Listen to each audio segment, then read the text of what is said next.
If you want access to bonus episodes, reading lists for every series of Empire, a chat community, discounts for all the books mentioned in the week's podcast, ad-free listening, and a weekly newsletter, sign up to Empire Club at www.empirepoduk.com.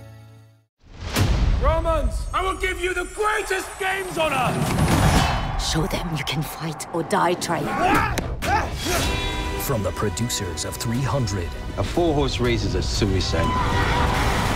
Let the games begin! Starring Oscar winner Anthony Hopkins. Behold, this arena will be built for Rome. Rise or die. Those About to Die. A new Peacock original series streaming July 18th.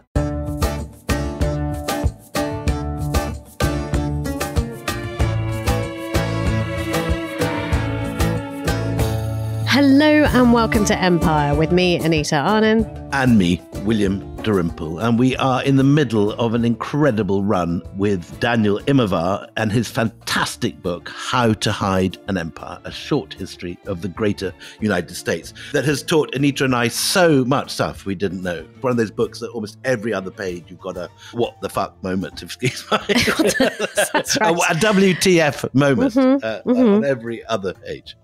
Yeah. True that, as they say. I tell you what, though, sometimes I meet an author or an academic and I just think, oh, God, I'm so jealous. I'm not starting off my university career and can't be in those classes and just learn all of this for the first time. No, it's fabulous. Absolutely fabulous. Look, we sort of left off with Teddy Roosevelt and Cuba. And what an extraordinary story that was. If you missed that episode, go immediately back and listen to the extraordinary story of Teddy Roosevelt climbing Cuban hills and leading charges during lunch breaks. On his own sometimes. But we did mention the Philippines a few times in that episode, and we will talk about the Philippines in more detail in this episode. But I think, first of all, what we should maybe talk about is this very important year, 1898, where the whole idea of America and acquisition seems to change entirely and becomes sort of a codified attitude to the world. Yeah, so basically, this is not the first time the United States had expanded. But for a lot of people, for the United States to take a number of populated and populous overseas colonies, it felt like a switch was thrown in the national history. And so it might be worth exploring a little bit what was so different about taking the Philippines versus, I don't know, taking a huge part of Mexico. Yeah, exactly right. Yeah. And one way to think about it is that the United States had been an expanding country from very early on. And by the way, it has a bizarre feature that I think we don't often remark on. Its flag by law changes when the shape of the country changes. New stars are added. What other flag has expansion just built vexillologically in to the country? Like, well, of course it's going to grow. We can accommodate. It's very interesting, right? So the United States had long expanded, but there'd always been a kind of tension at these expansionary moments. And the tension throughout the 19th century had almost always broken down pretty straightforwardly into one camp thinking we would like the borders of this great country to grow so that it will be greater. And the other camp thinking, yes, but if you do, you will infence non-white people within it, and they might deteriorate the greatness of this great country. So at all of those moments, what you see is the United States facing what I call a trilemma. A trilemma is where, you want some good or service. It can be, you can have it fast, it can be good, or it can be cheap, but you probably can't have all three. You have to choose two. So a trilemma is, of these three, you choose two. And so the trilemma that the United States faces is it is committed to some kind of Republican government, some kind of representative government. It is interested in expansion, and it is also committed implicitly and sometimes quite explicitly to the idea that white people would control the government, to white supremacy. Daniel, give us an idea of racial attitudes at this moment. 1898, this is the moment when British Empire is ruling India, that people are completely unembarrassed Yeah. About that you mentioned last time, the title of the book that Teddy Roosevelt is reading in the middle of this war, Anglo-Saxon Superiority. Give us an idea of quite how unflinching this racial attitude is at this period in history. No, that's exactly right. Because we all know that people were way more racist in the past than they will cop to being today. But what we don't often acknowledge is that it wasn't like today where racism was seen to be a character flaw. Racism was a theory of history that explained the world around you and that you might invoke if you were a member of one of the dominant classes in this cosmology to develop projects and to explain what would be good and helpful and right. So the people who are racist are not ashamed of being racist. They are quite loud about being racist because that's how they see the world and they're not concerned about that. I mean, they wouldn't have a name for it. They would just say they are right and everyone else is a bit odd. I mean, yeah. No, that's it. It's so mainstream, yeah. Give us an idea of what's in that book, Anglo-Saxon Superiority. What's the kind of thing it's saying?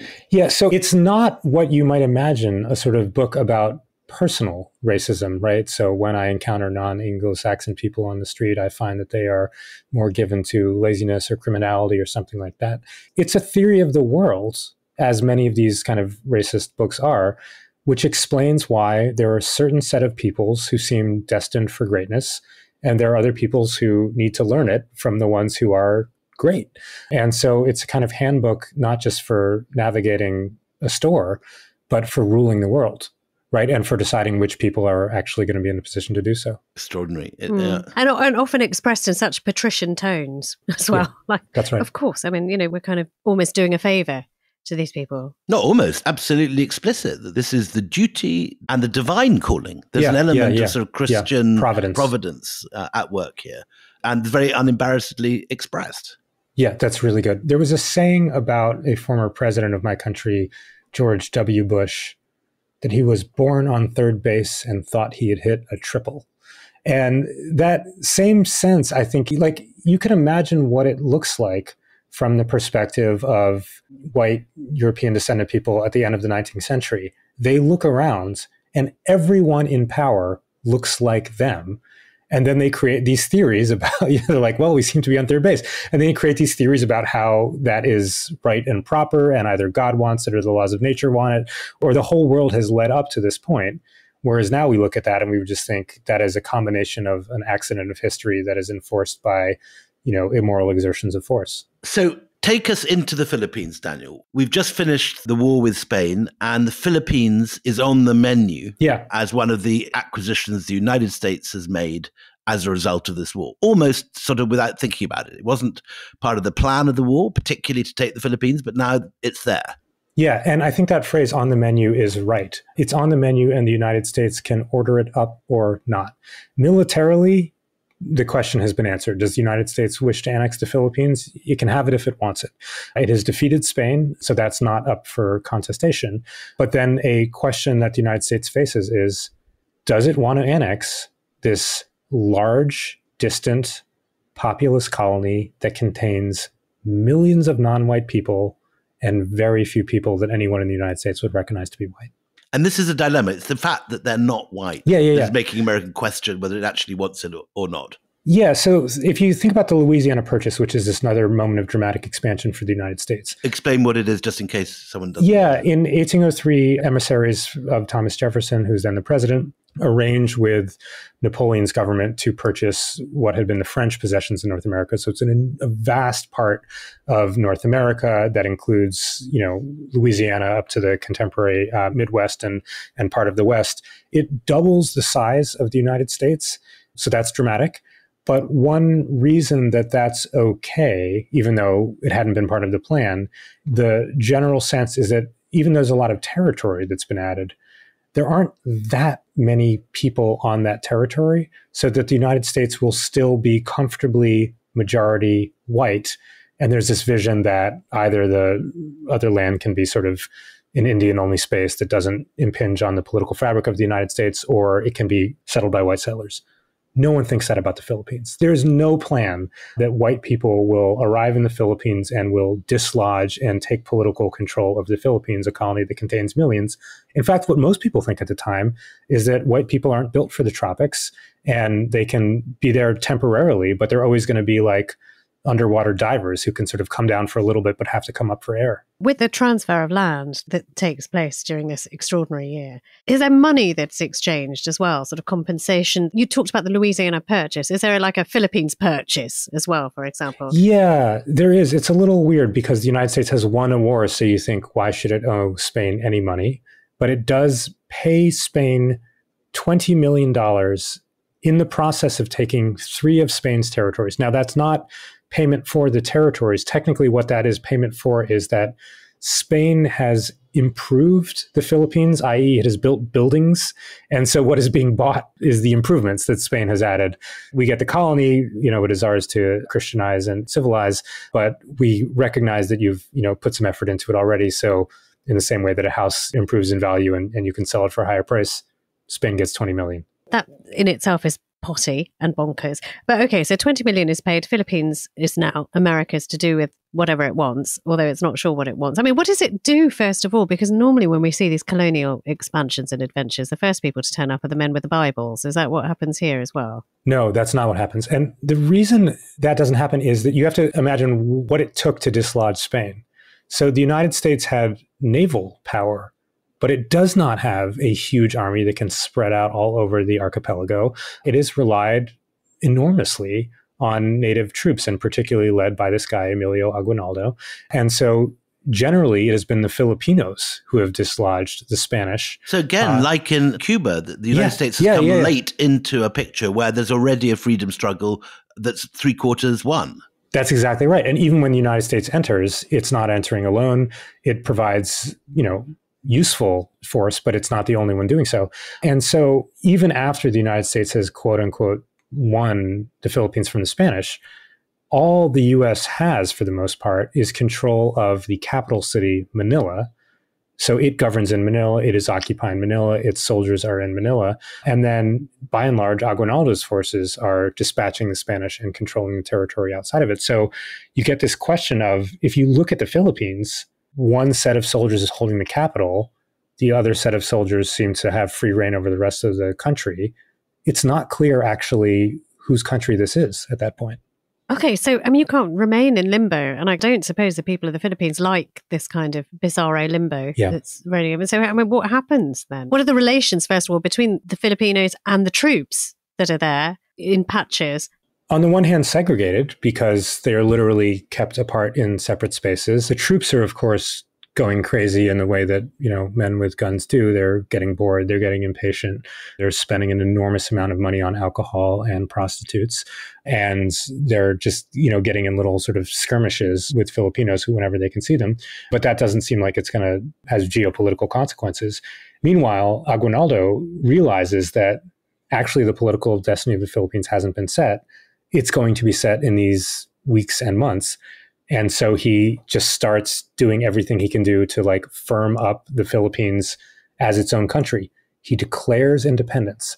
There's a Philippine flag. The Philippine flag is red, white, and blue to honor and respect the role of the United States in ushering the Philippines to independence. Yeah, thanks for your help. Yeah, thanks for your help. Thanks for your help. Bye-bye. No, right. And the Philippine Declaration of Independence thanks the United States for birthing this new age of freedom. And that's the story that Aguinaldo is telling and hoping to make true. I need to know more than just Emilio Aguinaldo. I want to know sort of what was his origin story? Who is he? Where does he come from? What was he like? Just fill in that pencil sketch that we have a revolutionary leader. Yeah. So the thing about the leaders of the Philippine Revolution is they're shockingly young. So the Philippines has been fighting Spain for a while. The Filipinos have been fighting Spain for a while. Aguinaldo's only about 30, isn't he, at this point? He's 29. Yeah, in 1898. Yeah. And he's the leader. And the rest of the guys to the left and right of him, i.e. his fellow generals, tend to be in their 20s. There's a general who's 21 who dropped out of high school to fight the Spanish, whose aide-de-camp is 15 years old, and he was made a general 2 years after dropping out of high school. What that tells you is something about Filipino life expectancies under Spain, but what it also tells you is the particular life expectancies about people who fought the colonial power. There's just a whole generation of Filipinos who've been mowed down, and so Aguinaldo is a very young man without a lot of seasoned officers to draw on. But I mean, is he educated? Does he come from money? Is he from poverty? What's his sort of the soil from which he grows? Yeah, Aguinaldo's educated, but, with a difference. He never learns to speak English because he's so young. He lives to 1964, and he just sort of like hangs out as a remnant of the Philippines that might have been the Spanish-speaking Philippines, the one that was never really accommodated itself to U.S. rule. Yeah, I'm just looking at pictures of the young Aguinaldo. Handsome young man. He is a handsome young man. And, sort of this uniformed, kind of smart, straight-backed kind of creature. We talked about the handover between Spain and America, and this 20 million that was handed over for real estate improvements rather than the land itself, which just seems completely potty. Not the land or its people. But, this deal between Spain and America, isn't there some kind of like setup, fantasy battle that is sort of created to make this look like it's an okay handover? Can you tell us about this? Yeah, so you'd think that the war between, on the one hand, the United States and Filipino rebels, and on the other hand, Spanish colonizers, would look like that. That's how you would divide up the adversaries. Something happens during and after the war, which is that the US and Spain collaborate even as they're fighting a war against the Filipinos. And you see it militarily when the United States is trying to take Manila. There are US troops and there are Filipino troops, and they are besieging the city. And rather than, fight to the death, the Spanish agree, okay, we'll let the US troops in. We will fight a mock battle just to preserve our honor, to say we did a little fighting. It's set up as a mock battle. Yeah. Is this like my kids playing Jedi Knights when they hit each other's lightsabers but don't quite actually hit them? Is that what we're talking? The lightsabers don't have to actually touch. Right. And it will be a mock battle. It will last a small number of hours. It will result in Spanish honor being at least half preserved. 0 casualties, presumably. One hopes. And the U.S. troops will enter. They will raise the stars and stripes. And then the war will be over. But the deal is no Filipinos are allowed to enter the city. Because, obviously there are Filipinos who live there, but no Filipino troops, rebels, are allowed to enter the city because the Spanish don't want to surrender to Filipinos. The Spanish governor uses the worst language for this, doesn't he? Yeah, he uses the N-word. He's willing to surrender to white people, but never to the N-word. Yeah, exactly right. So it's this weird moment where, like, even in a war, you realize there's two wars going on. There's a war between Spain and the United States. Yeah. And then just humming in the background of everyone's mind, there's a race war between Europeans and Filipinos. And ultimately, that's the war that sort of pops up right at the end. Right. So, if I was Emilio Aguinaldo, and I've been fighting for as long as I have, and I have young men being mown down in their prime, and I have won, and I've got a young, vital army around me that have sacrificed everything and, have done all of the work, and then suddenly to have a mock battle and to be treated like that, is he not really pissed off? Pissed off, but nervous too, because you think this could break one of two ways. Okay, that was weird, what just happened. That was ominous, what just happened. But nevertheless, we've still fought this war under the general presumption that this leads to the independence of the Philippines. So perhaps this was a hiccup, or perhaps this portends what's about to go down. And Aguinaldo is nervous about how this could break and is just trying to do everything he can to sort of, remind everyone, we fought this together, right? This was... Yeah, with his red, white, and blue flag. Yeah, exactly. That's exactly right. Yeah. Okay, but it doesn't work, does it? It doesn't work. When Aguinaldo hears of the terms of the treaty, which he was not involved in signing or shaping, he just thinks, oh, we've been utterly betrayed. Here we go again. Right? Now we're going to have to fight another war? Yeah. And it doesn't immediately lead to war. It just leads to this very uneasy sort of standoff. Is he in Manila? Is he publicly available? Or is he worried that he might be arrested? Is he retreated to the hills and arming for a second round? What he's going to have to do is declare a counter capital to Manila, because he's insisting his government is sovereign over the Philippines. So if they don't control Manila, they have to have their own capital. He ends up declaring capital after capital, because every time he loses a battle and the U.S. seizes the capital that he's just declared, he has to declare a new one. And ultimately, he flees to the hills and won't even tell his fellow officers where he is. And luckily, the Philippines has over 7,000 islands. So there's a lot of territory to move around. Yeah, now this is all happening on the main northern island, Luzon. But that's right. There's a lot of and U.S. troops don't know the territory at all. Okay, so, I mean, look, he's the Scarlet Pimpernel, just trying to keep 2 steps ahead of the Americans. Yeah. But what is the nature of the combat that goes on? And, you know, how are both sides managing? You could see it going either way. On the one hand, the troop size, they're sort of evenly matched, but the U.S. officers have been trained. They have a lot of resources, both that have gone into their training and also that, you know, go into provisioning them with food and that kind of thing. They've been seasoned and they've had experience fighting Indian wars that they've generally won, but nevertheless got some experience fighting. And a general officer in the U.S. Army might be, you know, in their 50s. The Philippine Army is young boys who don't have weapons. So even in that first moment in the kind of standoff around Manila, a third of the troops, the Filipino troops, don't have rifles. So really? Some of them have spears. There's a unit with bows and arrows. What? What are they going to do, right? So the whole war, they find themselves just scrambling for weapons. So like, you know, gathering tin cans that they could melt down to make cartridge into, melting down church bells to make bullets. This has a bit of an echo of Toussaint Louverture and what happened in San Domingo, the sense of imperial powers doing deals with each other and the locals just being left, you know, ignored almost. Yeah. But on the other hand, there are a lot of Filipinos. So for the United States to win, it's not just going to have to defeat Aguinaldo's army. It's going to have to fight against what increasingly looks like a guerrilla insurgency. And it gets pretty brutal pretty quickly. It gets really brutal really quickly. Are the populace not exhausted by war? I mean, does Aguinaldo's name command respect and where people say, we fight for you, Aguinaldo? Or do they just say, oh, bloody hell, not again? Yeah. Please go away. It's always a little hard to say what is in people's hearts in war, especially when those people are not writing things down. But even from the perspective of the U.S. generals, what they all say at the start of the war in 1899 is the populace is with Aguinaldo. Right. We are fighting a whole country.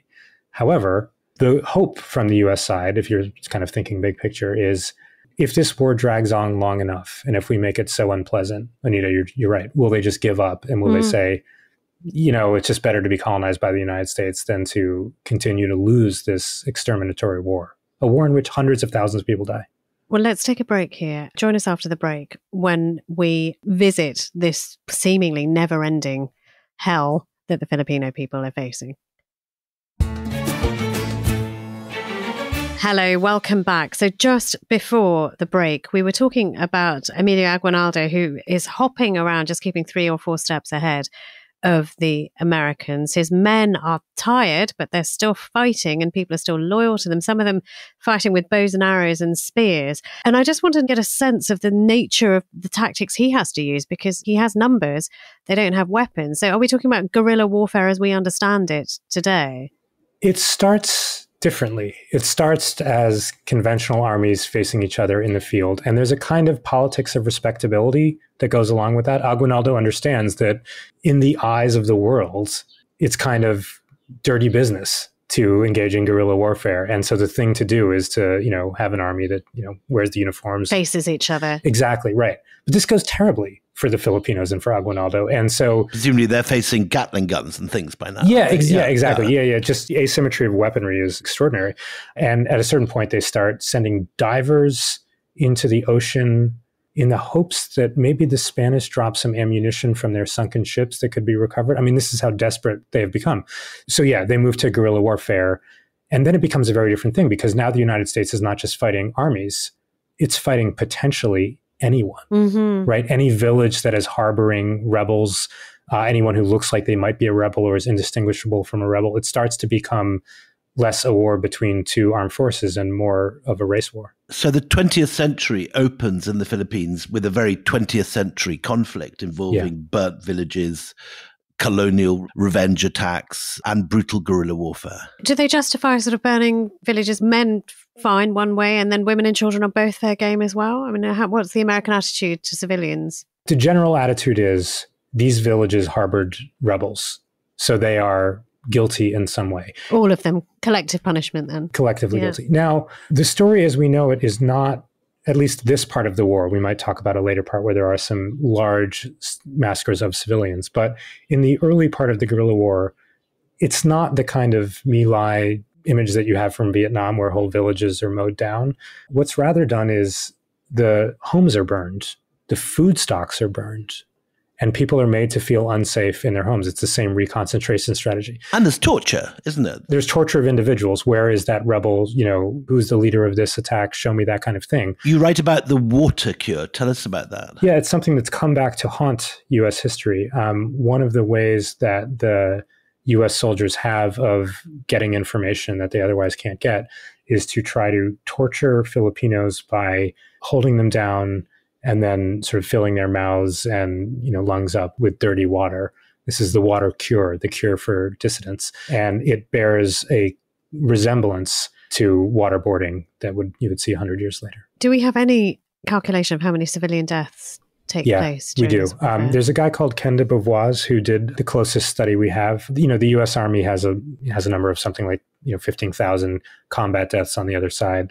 Everyone agrees that number is laughably small, partly because a lot of people don't die in combat. When you burn people's food and you burn their homes, they start dying of malnutrition, they start dying of disease, and the diseases run rampant in the Philippines. The best study that we have based on census numbers estimates that in the first 4 years of the war, slightly more than 750,000 Filipinos died. That's just an extraordinary number. It's a shocking number. Astonishingly high amount. Yeah. And it does accord with some contemporary estimates from U.S. officers who will estimate, like in local places, what percentage of the population has died. And we're talking about like 1/6 of the population. Just to make this clear, if that number is anywhere close to being true, more people die in the Philippine War than in the U.S. Civil War. But we don't know about it. Right. Yeah. Right. We just don't know anything about it's totally out of the history textbooks. Exactly right. Yeah. Because of who dies and where they die. Even the fact of American conquest of the Philippines is not well known. Yeah. And those two wars actually compare well. They're both wars of secession/reconquest. They both, the hot fighting lasts about 4 years, and they kill somewhat commensurable numbers of people, although it seems like the Philippine conflict kills more. And yet the U.S. Civil War is seen as absolutely central and pivotal to U.S. history, and the Philippine War is a chapter in the textbooks at best. Can we talk about one episode that takes place, which I think might be in American history books, or certainly in American minds, is in 1901, the Balangiga massacre. Now, I mean, it isn't a massacre of Filipinos, it's a killing of Americans, or a massacre of Americans. How many people, and what are we talking about here, and what are the repercussions of that? So you get tempted when you see this kind of profoundly asymmetric or uneven warfare where just, hundreds of thousands of Filipinos are dying for just small numbers of thousands of US soldiers. You start to wonder, yes, I understand this is a colonial war. Does it ever just become a popular war where not even rebels, but just Filipinos rise up against the United States? And yes, that happens. There's a moment on the island of Samar where U.S. forces have already detained a number of ostensible rebels, and just the civilian population attacks an army camp. It's in Balangiga. This is called, from the U.S. perspective, the Balangiga massacre. They kill 45 soldiers in a single day, not coming with weapons or not rifles, just storming it like with farm implements and that kind of thing. And this is a really interesting event because in the Philippines, there are statues to it, right? Like this is a major event in the story of the independence of the Philippines. But in U.S. memory, this is the 9/11 of the, 100 years before. In fact, it happens in September 1901, so almost 100 years before 9/11. There is an equally brutal response, isn't there? There's this General Jacob Smith, hell-roaring Jake as he's known, who instructs his major, I want no prisoners. I wish you to kill and burn. The more you kill and burn, the better you will please me. I want all persons killed who are capable of bearing arms in actual hostilities against the United States. Yeah. He said this should apply to anyone over, wait for it, 10 years old. That's right. So the order becomes kill all males you can even say men, kill all males over the age of 10. In Samar, it must be made into a howling wilderness. Now, it doesn't entirely happen, right? There's a way in which you can say that, and then the next sentence becomes, and so it was. U.S. power is limited. A lot of Filipinos die from disease, not from outright massacre. But the idea that this can be ordered openly, written down, and that can be just part of the way of fighting the war. They've killed 45 of us. We need to destroy the entire island. That's the kind of ambiance in which the United States is fighting this brutal war. Is any of this getting back to America? Are the words of this man getting back, kill every boy over the age of 10? Is that reaching American ears? And what are they making of this?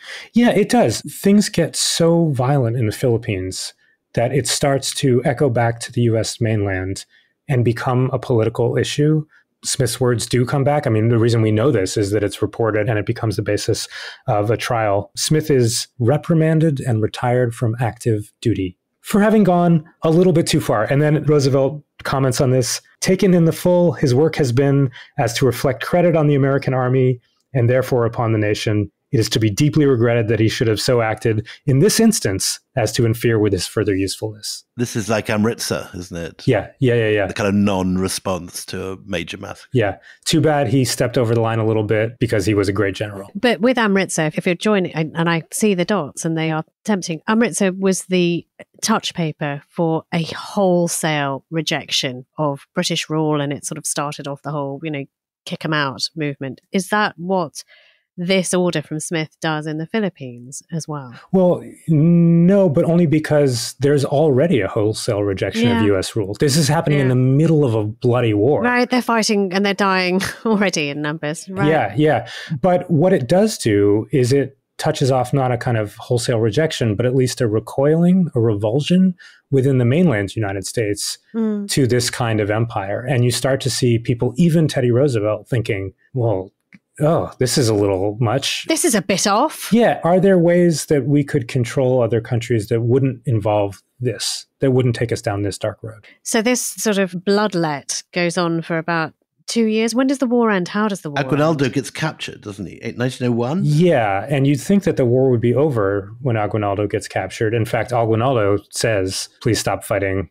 This is over. They keep fighting. And Roosevelt declares the war over in 1902, although I think the U.S. government had declared it over like 4 times before that already. And the fighting keeps going on. It changes locales. Certain places are quote unquote pacified, although there's still upsurges of violence. Generally, the war moves south. The bloodiest massacres in the war happen after Roosevelt has declared it over.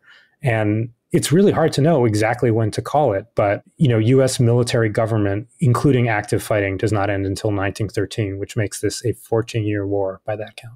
That in itself is extraordinary. Is there ever any attempt to use carrot and not just stick to get the Filipino people on the American side? Because, sometimes that does happen as well, or you're sort of buy loyalty from certain groups. Does that ever happen here? Yeah, there's a book about this from many decades ago called School Books and Crags. Crags refers to the guns, but school books is the carrot, right? And so the promise of the United States is we will bring civilization. And the specific form that promise takes is we'll set up schools. You can send your kids to schools. They'll learn English, but they'll learn, all kinds of other things too. And eventually it does kind of work. The United States makes the rebellion so costly for Filipinos, and maybe it sets up enough schools too, that eventually first the Philippine elite and then sort of the large population stops rebelling and goes along with being colonized. Is there much impact in America of the acquisition of the Philippines? The fact that you've now got this empire in the middle of the Pacific. Do you get Filipinos coming in large numbers to the United States, for example? Are there large immigration? You do get some, although the United States does a lot to limit movement between the Philippines and the mainland. It's interesting, and I had to puzzle through this when writing my book. One reason I called it How to Hide an Empire was that I was just repeatedly struck by how clueless mainlanders seem to be about the dimensions of their own country. There's obviously a huge moment during the war and the sort of scandal of war and a lot of talk about that. But after the fighting calms down in the Philippines, it becomes really easy for white people, at least in the mainland, to just forget that the Philippines is part of the United States. And it remains part of the United States until what, 1946? Yeah, until 1946. And by the 1940s, we have, Philippines becomes salient again because it's involved in World War II. And we have all these accounts of U.S. soldiers who are sent to the Philippines. So they have reason to think about it. They have a long journey on the way there. And they get down there and they meet Filipinos. And they're like, wait, why do you speak English? And the Filipinos are like, well, you taught us English when you colonized us. And the soldiers are like, what are you talking about? So it is a colony, but it doesn't become a state. It's not acknowledged. It's not taught in American schools. Filipinos are not part of the American fabric of life. They're not running Filipino restaurants all over Washington or New York. The Filipino presence is marginal in the sense of not an enormous number of people in the U.S. mainland during the period of colonization, but it is also marginalized, right? The place that such people have in society. One really on-the-nose example that I like is the maps. So right after the United States takes the Philippines, if you look at a map that appears in the front page of a school book from 1900, the Philippines is on the map. Puerto Rico is on the map. Hawaii is on the map. And then, by about World War I, those places have just literally been pushed off the map. The map zooms in and the country is just the contiguous part again. You call it the logo map, the map of the United States as the mainland. Yeah. But you say in your book, and this is a fascinating idea, that the map that we're so familiar with of the mainland United States is only what the United States is for 3 years. Yeah, that's right. There's 3 years of U.S. history, 1854 to 1857, if we're counting, where that familiar shape, which would be the logo of the country if, it had a logo, is actually the map of its borders. Because right after 1857, it starts expanding overseas.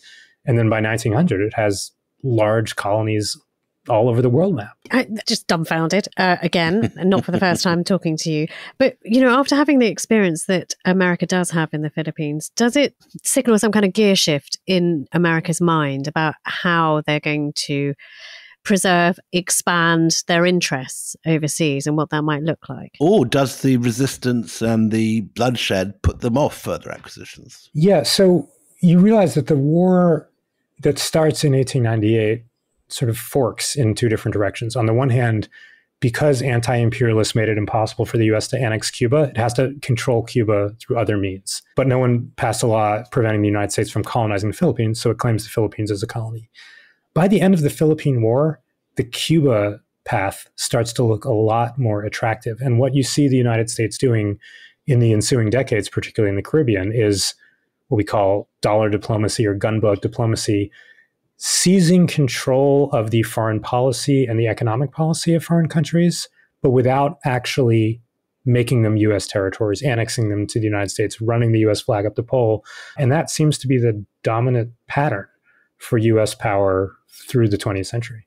I mean, the French have a phrase for this sort of change in methodology. It's really neat. Coca colonization. You call it dollar diplomacy. Coca colonization, I think, is quite neat as well. But I mean, can you then say that there are distinct phases of empire with America? Yeah, you can. You want to be a little cautious because it's tempting to say, and often you'll see this in textbooks, the United States had a brief flirtation with colonial empire and then it moved on to other forms of power projection, which is kind of true, but also the United States still had the colonies, right? So the Philippines is a U.S. colony, until the 1940s. Puerto Rico is still a U.S. colony. So there's, I think, a change in strategy, but that doesn't automatically change the shape of the United States, and the United States still lives with those colonies. Is there no movement today for Puerto Rico to get statehood or to have independence, one or the other? There is. Yeah, absolutely. It's complicated, but there are intense status debates and questions in Puerto Rico. There's still status questions in Hawaii, which is a state, and not everyone wants it to be one. Daniel, I just was blown away by your book, How to Hide an Empire, A Short History of the Great United States by Daniel Immerwahr, is available in paperback. Go get it. It is a spectacular read. It's one, Anita and I both agree, of all the books we've read lately for this podcast, this is one that stands right out, and it's an extraordinary book that blows your mind every other page. You will not read it once. Let me put it this way. You will read it a number of times and you will keep coming back to it. It's a fabulous book. Really, really interesting. And Dan has been a fabulous guest. Thank you for this long marathon we've taken you on. You've been amazing, absolutely wonderful, and so articulate and interesting. We've loved it. Thank you so much for having me on. You're welcome back anytime. That's it for this week. We are taking a break after this from America. We've done the genocide of the Native Americans. We've looked at America beginning its own first colonial ventures in Hawaii and the Philippines.